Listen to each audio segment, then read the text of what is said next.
Welcome to Lift, a leadership podcast where we will learn, inspire, and focus together. I'm Carl Warren from Beyond Behaviour. In each episode, we will explore how to learn with purpose, inspire those around us, focus on what matters, and build strong communities together.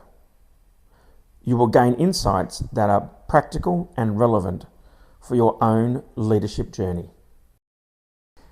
Hey lifters, so today Susie and I are going to have a conversation about creating a culture of shared responsibility as opposed to compliance, because in any organisation we can start to just going through the motions and doing things, and it's about, I guess, creating a culture where actually we all own it together. Yeah. Susie's got a bit of a scenario she wants to share, so let's unpack it and see where we go. Awesome, Carl. So that's a really hard one, creating a culture of shared responsibility versus just compliance, because what I have found over my years of experience is that so often, you think that we're traveling really well as an organisation.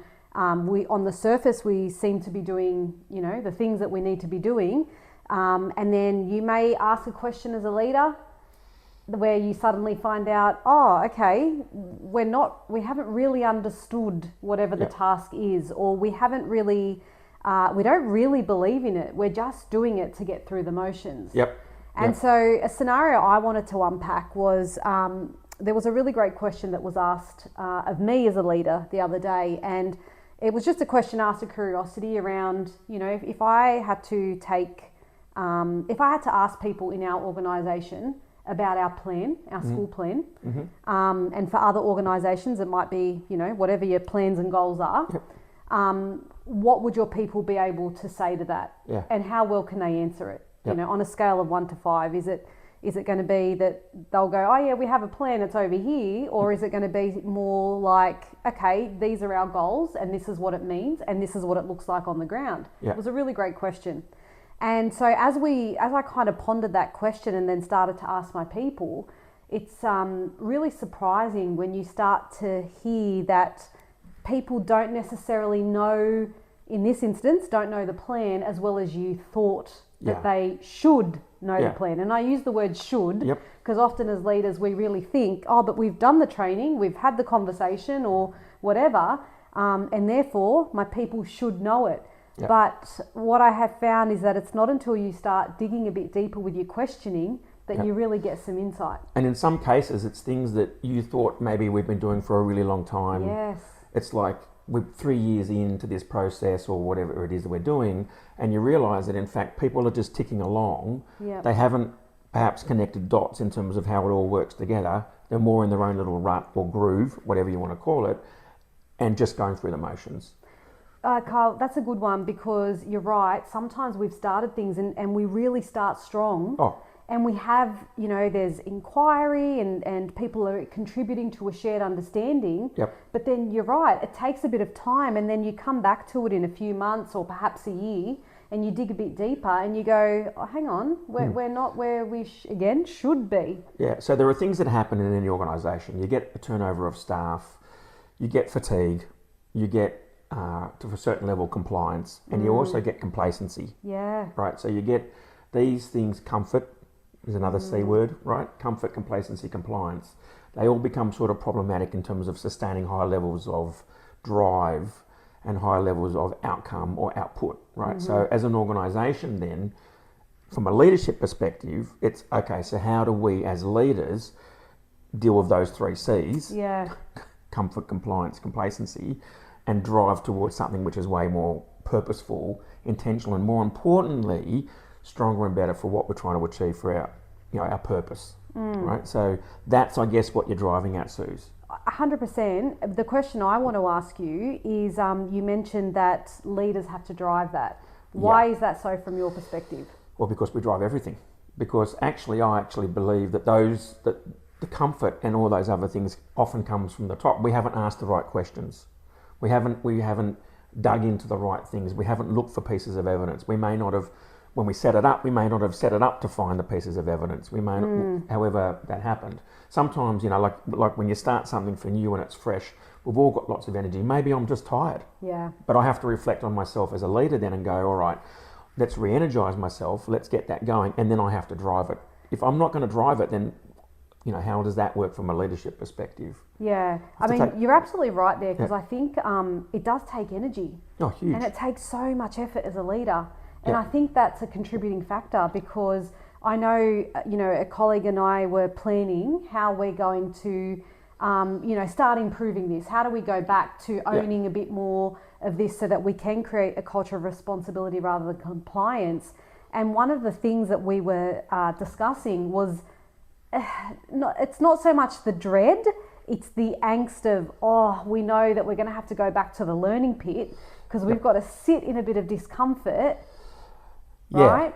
Because you've probably discovered things with the questioning Yep. that are now quite uncomfortable, that maybe you assumed were happening or presumed were happening, whatever.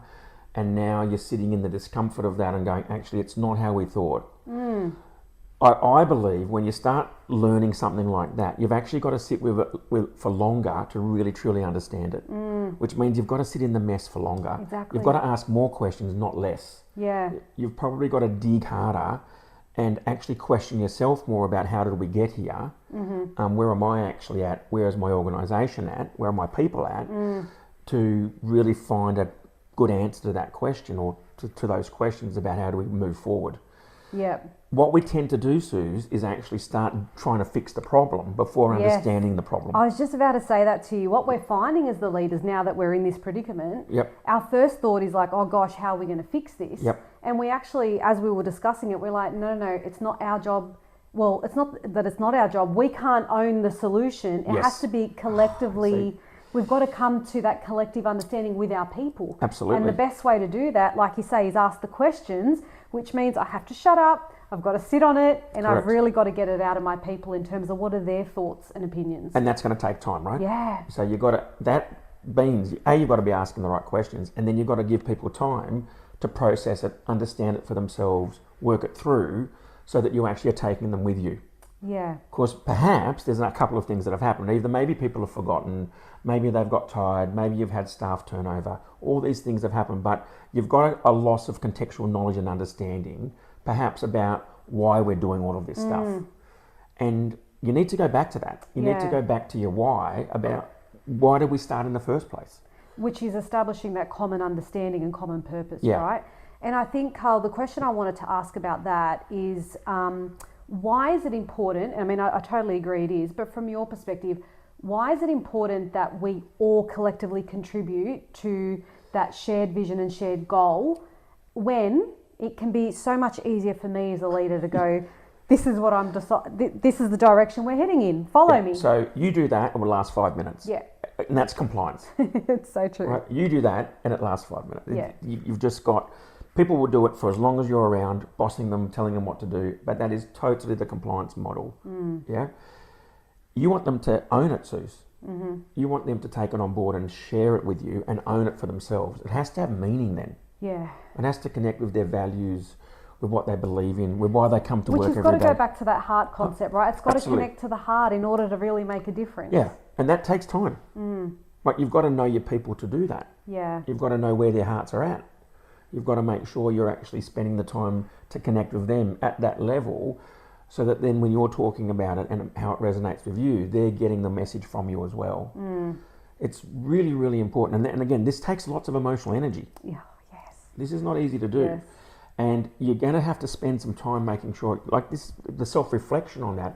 I've got to invest in this. But if I do that in the long run, it actually takes less out of me, because now people are coming with me. Yeah. There's a collective, this is the reason why you've got it. There's a collective mass, right? You get people moving with you. Their energy feeds your energy, Yeah. right? If it's just compliance, it is just you, and that is exhausting, Yeah. It's draining. right? Yeah. So you want the shared ownership. Shared ownership means we're moving together in the same direction for the same purpose with the same goals, and we all own it together. It's not about role. It's not about hierarchy. So it's the opposite of compliance. I would do it anyway without people telling me. So really what we're saying is, right, as the leaders, it's on us. Yes. It's up to us to establish that culture of responsibility. And the first thing that we've got to do is obviously ask the right questions. Yes. Right? But also create the time and the opportunities for that to happen. Yep. Because as we've just discussed, it's a slow burn. Yeah, it's a slow process. Right? And you've got to, in order to do that effectively, we've got to really create the time and the opportunities. Yeah. And the point I want to explore next is, and I want your take on this, is as leaders, I don't know, we've mentioned it briefly, but sitting in the discomfort, because that requires discipline. Is you have to hold people there. Yeah. So most of us want to, even the people we lead will want to, okay, so they'll realise what's going on as soon as you start sort of questioning things and doing things, and they themselves will start going, okay, so let's start fixing. We've actually got to say no. If we move too fast into a solution, we may end up in 6 months exactly where we are today. How do you know if you're moving too fast? What are we looking So for me, moving too fast means I ask people questions. Okay, so what do you understand as why we're doing this? Does this resonate with you? At what level do you see your role in this? Mm-hmm. If people are answering that question, it's a bit like the questions you had about plans, organisational plans and goals, right? If people can actually talk to their own role within that goal, more importantly, if they can see how it relates to other people's roles within the organisation and how it works in relation to others, the width and depth of understanding is what I'm aiming for, right? The broader and deeper the understanding is of why we're doing things, what my role is in that, how that works in conjunction with someone else next door to me, or even more importantly, down the corridor. All of these things really matter, because then we're going to be more interconnected, right? Then we've all got that. And I need people that understand that. It's a bit like the cogs in the machine, understanding how all the other cogs work, right? And what the machine's really doing, even if it's not in my own department. Which is really the process of inquiry, right? Absolutely. Right, so we're really opening up discussion to make sure that we all collectively have a deep and shared understanding of whatever it is that we are unpacking. And then you understand your own value. Yeah. In the organisation. No one is better than anyone else, right? So organisations, and they're not hierarchical, like I said before. So I understand my little cog here, without that, the whole thing will grind to a halt. So I'm just as important as the big cogs at the top, right? A thought that just came to mind, tell me your thinking here, but it's like, as leaders, if we want our people to think a particular way, we've got to mould and guide that way of thinking. So really sitting in that discomfort and having that process of inquiry, it allows you, in a sense, to shape people's thinking, doesn't it? In terms of like all of us seeing the value in something and agreeing that it's a way we're all going to kind of pursue moving forward. So the way I see it, Suze, is that they come to their own truth. Right? The more I can have people realising their own place in that organisation and their value in it, and understanding how significant they are and what they're going to contribute to the outcome, and being able to both question that above, question that below, understand all of that, right? It doesn't matter what your role is, right? And we've all got a place to play in actually accountability for how we do things. Making sure that I'm accountable for what I'm doing, but I'm also helping other people do what they've got to do extremely well. And that then gets for me where, I can see then, I have a view of what we're trying to do out of my own rut or groove, because that becomes really an easy, safe place to be. There's nothing comfortable in what we're describing, whether you're leading it or in it or working in it. So, because a shared ownership place means that we're all going to be driving each other. Right? As a leader, that's where that means, again, that's the energy from that, because I'm being driven as much by my people as they're being driven by me. It actually is where we want to go. And that's what the research says, right? Where it's like, it's so much more powerful if your colleagues can keep, if your colleagues are holding you accountable based on a culture of high expectations, as opposed to it always coming from the top down. And you're right, because I think, immersing ourselves in these conversations and collectively coming to a common understanding allows us to keep each other accountable, whether it's sideways, top down, down up, whatever it Absolutely might be, right. right? So there's so much trust in that. Yeah. All based on purpose, all based on why we're at work or why we're doing what we're doing. Yeah. Because if someone starts to question me, I can't make that personal. It has to be totally, they're asking me based on our shared purpose, right? If I'm the leader. If I'm questioning them, it's not a negative on them. It's about, okay, so how do we actually drive this together, right? How do we get better at what we're doing? And that again moves right away from compliance. Yeah. Just top down, right? Yeah. So for me, that's when you start hearing those sorts of things being done, and you start seeing those questions. That's when you know you're moving in the right direction. That's when you're getting there in terms of all of that stuff, and people can talk about it in many, many different ways. Yeah. Right. What I like to do too is then go, okay, so what sort of signposts have we got that say we're going in the right direction? So it's not just about the conversations or the behaviours or whatever. It's about, okay, so what outcomes are we looking for that say this is where we're getting to, right? And it's about outcomes that we know we can control as an organisation, right? There are things outside of our control, and there are things that are inside. So let's, as a group, as a team, as an whatever it is, come up with these shared goals or outcomes, so that we all share in the success of them. Yeah, correct. Everyone understands what they are and where we're going, and their own little bit in it, right? Yeah.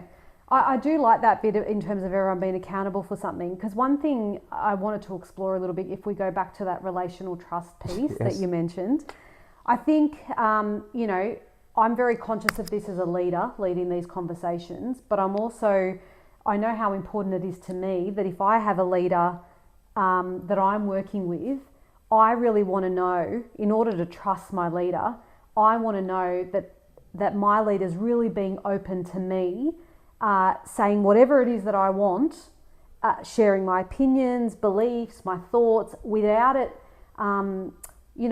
being held against me. And I feel like for a leader to effectively do that, you've got to be in the pit with your people. Yeah. You've also got to be sharing your vulnerabilities by going, look, I don't know, this is obviously not working. I need your support. What do you think? Right. So the leader's only as good as the people in their team, right? Yeah. That this whole organisation's only going to be as effective as the team that's going to run it. So we need to take them with us, right?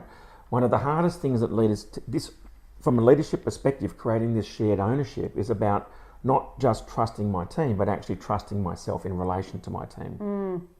Right? So I've got to trust that in fact we can work it out together, that I am okay to do that, because otherwise I can't let go of the control and it's all going to be about compliance again. Right? So I actually have to have trust of myself and have trust of my team. Yep. Right? Yep. There's two things that can hold me back.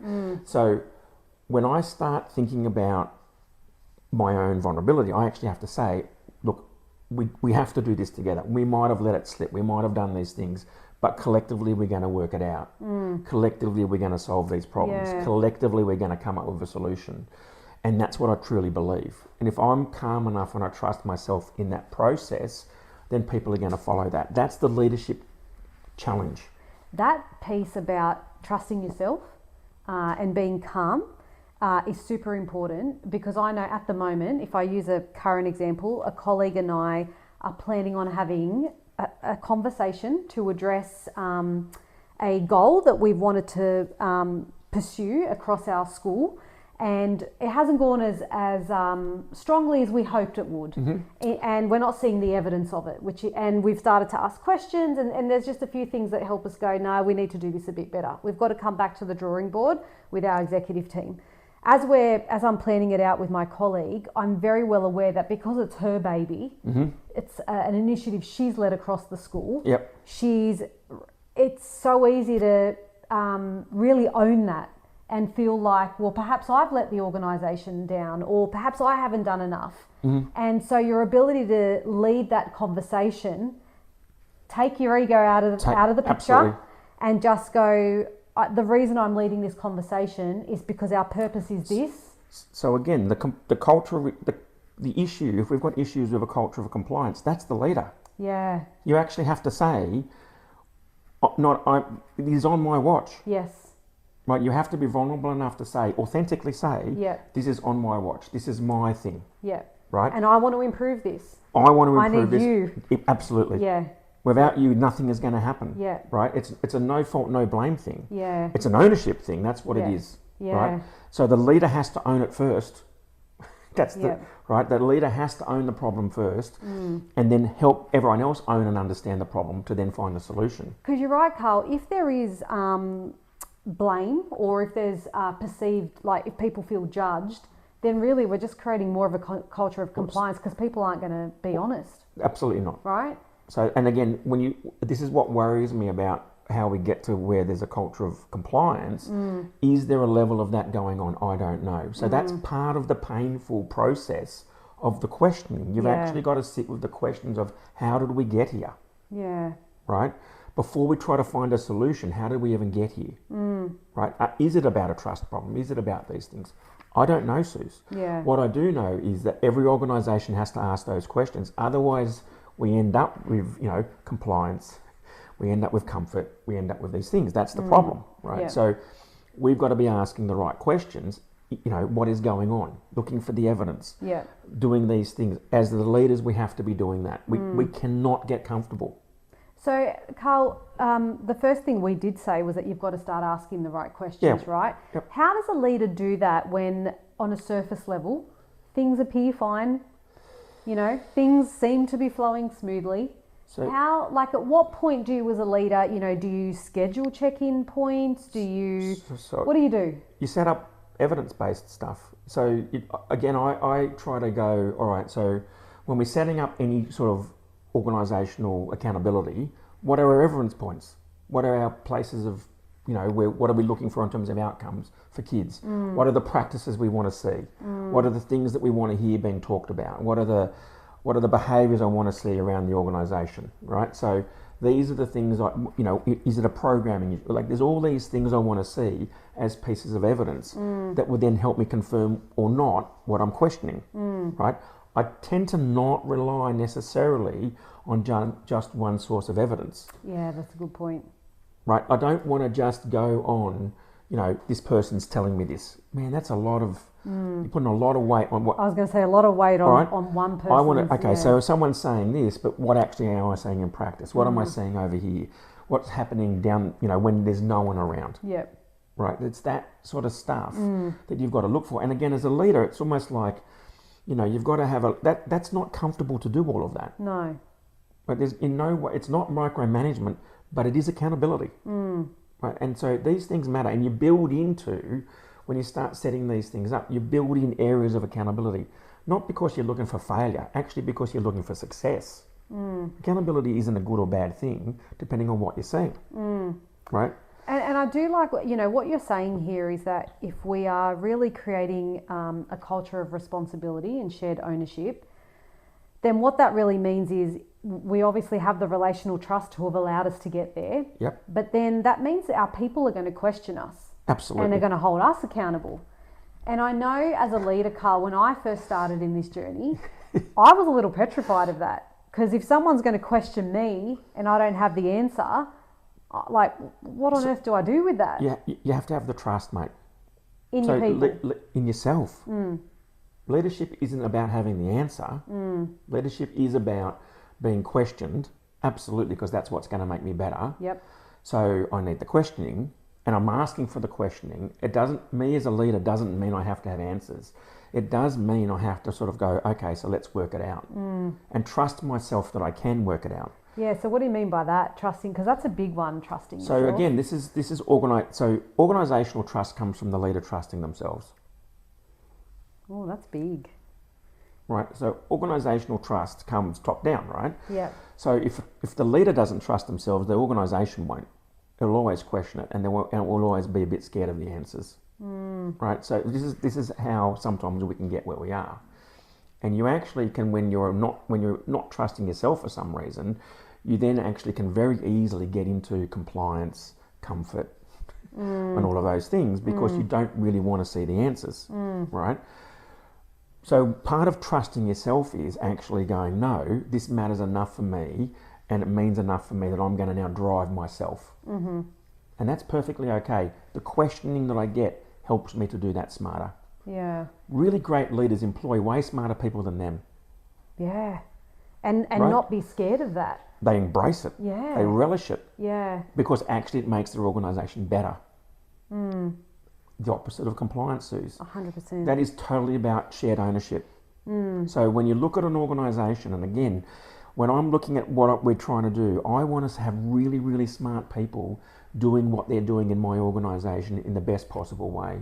That's the goal, the opposite of compliance. And usually they're way smarter than me.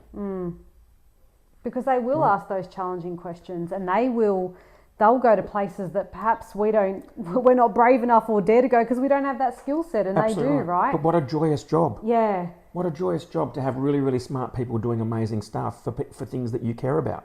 Yeah. What a joyous job to lead that. No, How cool absolutely. is this? Right? And so you get that joy out of watching someone do amazing stuff about something you care about that you might have had a little bit in creating, Yes. and they're taking it to places And they I just could make never it manage. flourish, yeah. Shared ownership, mate. Yeah, absolutely. Carl, I mean, let me know your thoughts on this, but over the years we've worked a lot, particularly on my leadership in terms of really trusting self, because as you say, it's extremely important. And I want to share my thoughts out loud here, a bit scary, but Go for it. I think Vulnerability, Sue. vulnerability. What I think I'm learning over time with trusting yourself, right, is that, I guess my fear over the years has always been like, what if I get it wrong? But then what I have learned over time is there is no wrong.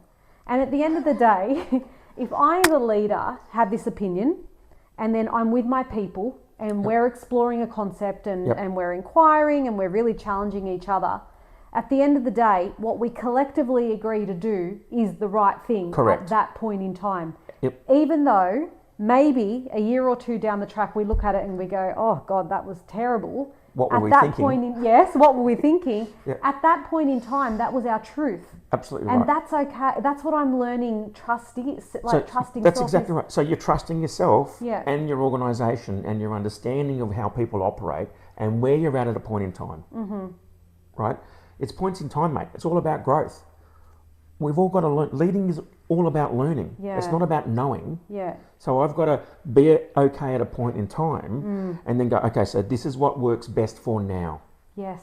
For now. It doesn't mean tomorrow, because tomorrow we're going to learn and grow again. Yes. Right? And so as a leader, I want to be okay with the learning and growing part, Yes. not the knowing or the perfection bit.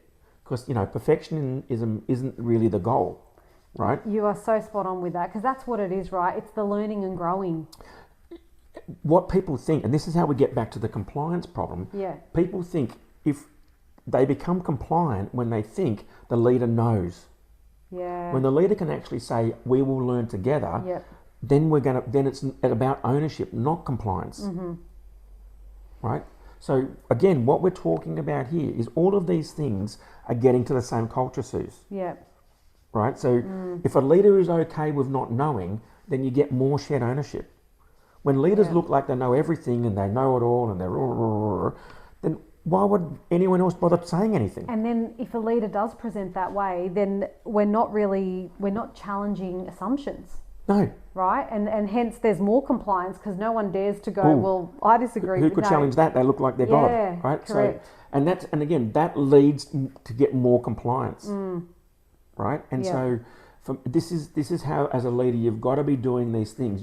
If you want shared ownership, there are things that you've got to do. You've got to be massively vulnerable. Yeah, You've got to give absolutely. away control. Yeah. You've actually got to listen more than talk. Which, funnily enough, is everything that we expect our students to do, Weirdly enough. or our apprentices to do, or whatever. Yet, as leaders, we can really struggle modelling that. And we also then say, I don't have the answers. Yeah. Let's do it together. Let's Yeah. spend the time to do it together. And then check-in points Okay. to come back to evidence, as you say, We have to. right? Because we've had these conversations, we agree on a purpose moving forward, an aligned path, but then check-in points to really make sure Which that we're all accountable for. yes, We're all accountable for the check-in points. Right? We understand the check-in points at a very individual and collective level so we can see our role in achieving them. Right? Anyone can see we've hit this key indicator. I can see my role in that. I can see that little bit in this. Right? If I can, then it's a great day at work. yeah, Right? It's a good day when you know you've added to the collective outcome. yeah. Because I'm just even exploring that, the culture of responsibility. Yeah, what's our evidence that helps us identify that there is a culture of responsibility. And really, when I think of the success criteria of that, it's things like, it's challenging beliefs, challenging assumptions, asking the questions, demonstrating that vulnerability. It's all those things, and that's your evidence where you go, okay, this is not just about compliance. No way. But there is a sense of shared ownership. Absolutely. And you can hear it in the way people talk. Yeah. You can hear it in how they talk about their work and how they can see the value in their own work. Right? You can hear it when they say, and they can say things like, I contributed to, and it's something bigger than them. It's even bigger than their own role. Right? So it's the understanding of all of that you actually want to listen for as a leader. And then you can sit there and go, wow, that's pretty cool. And it's way bigger than you. It's the collective, which is way bigger than any individual. Right? It's so much more powerful than that. And I think, Carl, we've spoken about connecting and building relationships with your people. I think when you've really got a culture of responsibility, there is just so much respect that happens at every level. And so there isn't this overemphasis on like our executive are the gods.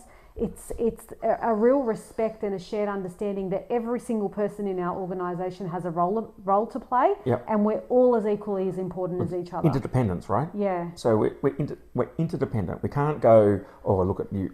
Can't do without anyone, right? Everyone has a place, and again, when we start thinking about that, we go, okay, so things like people turn up for work more, right? People commit more. Right, you get all these other indicators that start showing that people are invested, like because they enjoy it more. They spend more time at work because they like doing what they're doing. Right, and they're not waiting to be told what to do. They're taking the initiative. Absolutely right. They're owning their learning. They're not passive. No. Right, they're actually developing their own skill set and seeing where their skill set can flow into other areas and enhance other people. Right, that's the interdependent stuff. You're not competing with individuals. You're actually making each other better. Yeah. Right. That's big. And again, that's respecting everyone, no matter their position or hierarchy, right? Yeah. So I guess, Carl, can we recap some of those things? Because I just go as a listener, if I want to really make sure that I'm building a culture of responsibility, not just compliance. Which you are going to do, Suze, because remember, you're going to go back as a leader and go, right, I've owned this. This is where it's at. Starts with me.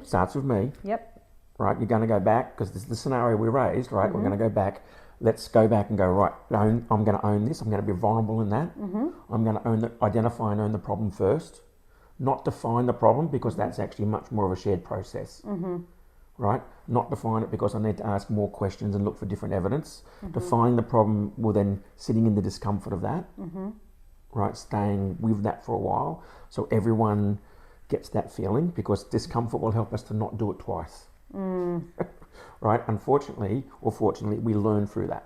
Organisationally and individually, right? I find out of those things, Carl, I mean, the first one you said is asking the questions, which absolutely agree, because that lets us know what our starting point is, where we're at.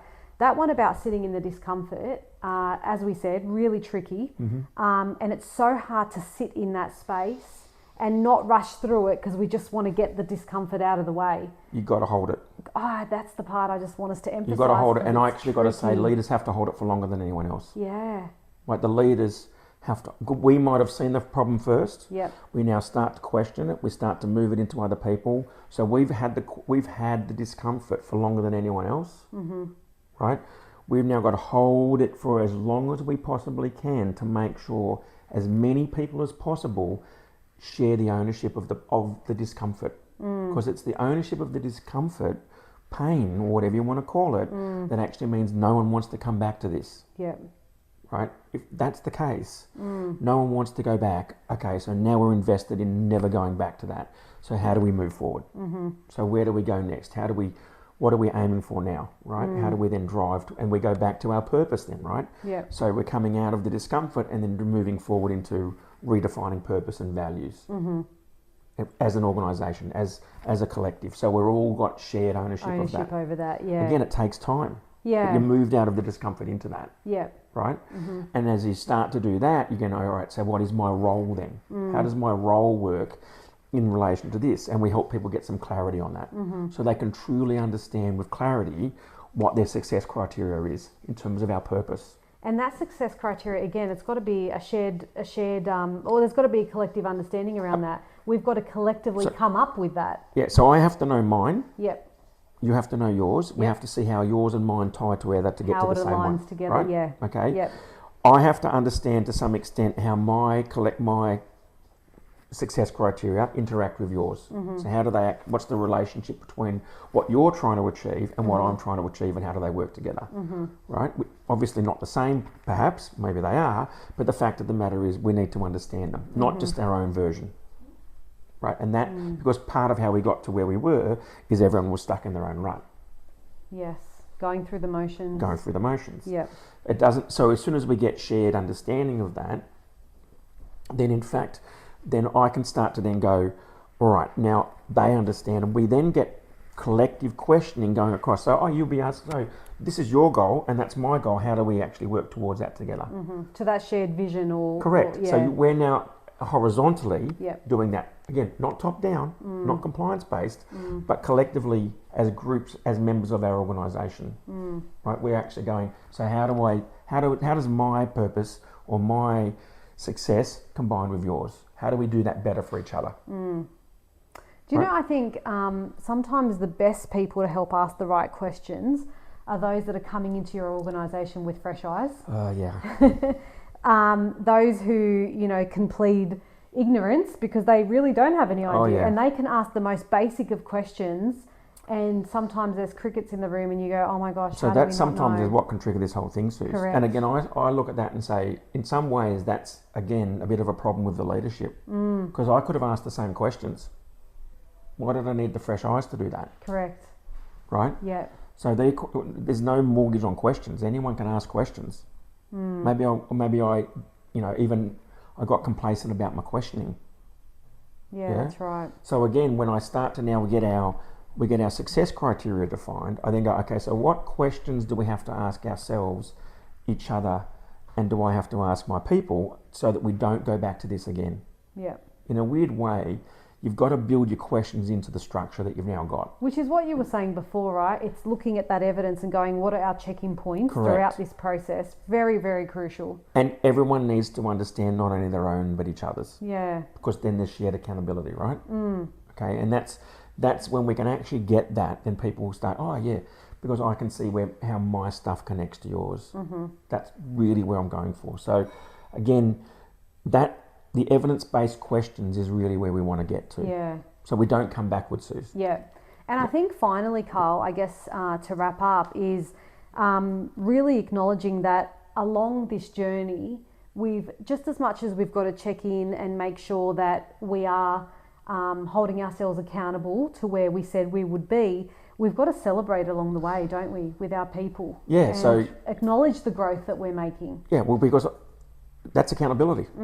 Success is everything, right? Yeah. How we got here perhaps was because we weren't getting the success we thought we were getting. Yep. We weren't hitting those markers, right? But what I want to get now is I want to go, okay, so now we're actually changing that. We're changing the direction or the trajectory. Let's move into success and what that looks like, right? We've got to have this huge amount of trust in each other that we can actually, because accountability and shared accountability is all about relational trust. Yep. Because otherwise we don't get the honesty about it, right? Everyone gets a bit fearful. Correct. Right? Which So goes back to the compliance. go back again, Yep. right? So relational trust has underpinned this, Yeah. right? Underpinned with vulnerability, relational trust, purpose, right? Shared values, connection. All of these things are there, plus the structural questioning and evidence-based practices that we want to have that we then all make our accountability about, right? Yeah. This is not a fast fix. No, not at all. This is... And can I ask, Carl, can I ask the listeners? Sure. Because we have unpacked a huge process. Huge amount. And if there's anything that we've discussed that our listeners think would be really great to, question or know more about, to let us know. Please that ask. could be a whole nother Absolutely. podcast topic itself. So, Absolutely. There's so much that we've raised. Yeah. And none of this is fast. It's the whole grind is about us as leaders. the courage of it. Yeah.